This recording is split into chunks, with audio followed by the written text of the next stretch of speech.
Right, the year after this, you went to Dignitas, and you actually started the split like 3-1. You were winning a bunch of the games. The lineup was interesting. It was like Hooney and Froggen and Greg, and then obviously the rookie was Johnson, who actually was looking really good. Like, how did it start 3-1 and then end like 8-10? So, what went wrong? For Dignitas, I think three people had different ideas on how to play macro. And by three people, I always classify bottom lane as the same because I spend the most time with my AD. So we just get on the same page and instantly, since I'm good at that. And for our top side, it's like, yeah, a lot of us, we didn't really understand macro together. Like Hooney playing a totally different side lane game than Froggen, who likes to hold the wave, make people come to him because he's holding the wave most of the time, whereas Hooney is like pushing the wave and then moving mid. So that was a whole thing for us, where Froggen, didn't agree with that, and then Hooney also didn't agree with that. Whereas if we had them just playing the same style, one or the other, then we could, maybe make a plan and do something like that, because both ways can work. It was just we didn't want to get on the same page. So that was probably the hard part for us. I love playing with both those guys. They're very good teammates. They both have incredible champion pulls. Froggen especially, like, he can play whatever. Just pull it out and just shit on these guys. He's like, yeah, in the LeBlanc matchup, I can play Karthus. I'm like, that doesn't even make sense. But then he does it, and it's just fucking shitting on this guy. I'm like, okay, all right, I like that. So it's unfortunate it didn't work out, but Froggen really liked playing with Froggen. So after that, we had to change the team. Johnson, super vocal guy, always trolling, kind of annoying, I'm gonna be honest, for other team members, because he's always talking. So, but he very good at performing. You tell him to do something, and he just does it right away. Super good at that, and he always spamming solo queue every single champion. If he's gonna play champions in the week, he will always put games into it.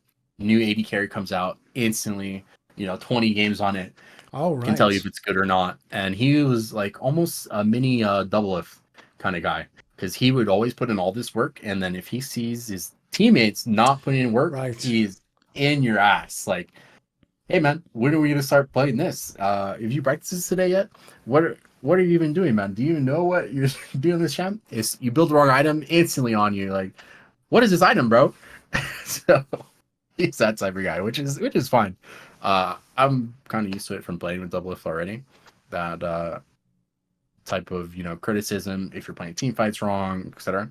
So that was Johnson, and fortunately that Dignitas roster didn't really work out, and then we swapped it over to what we have. Lorelo came in, Dardock came in. Who was our mid? Phoenix. Yes.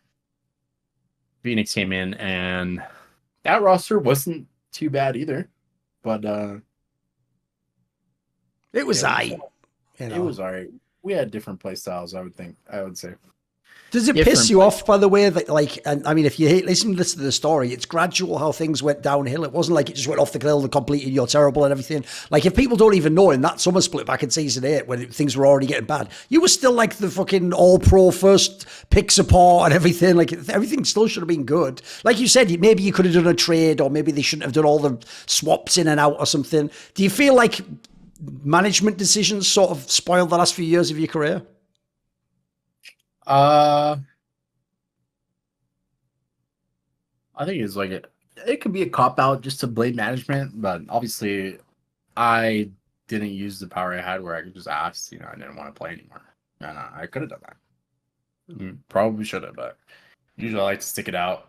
We definitely had coaches come in who were obviously like first time type of coach. That was probably the most annoying part.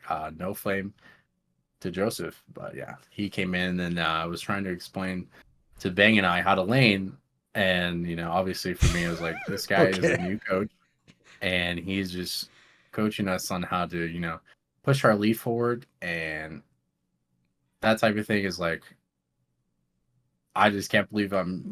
Was Bang just looking at him like you crazy? Like, bro, I've won worlds a bunch of times. What are you talking about? He's just doing his job. Okay. But it was very annoying because we had to listen. It was like, so that was annoying. I don't blame him at all, but both Bang and I were like, we already know how we want to play, but it felt like it didn't matter. So it was like, we just listened to it anyway. So it's kind of sucks, but yeah, I guess it's half management, half players, so, but it's already over. So what can you do? See more cool, funny, interesting clips based on topics from my content? Well, subscribe to this channel then, or, be a pleb and don't.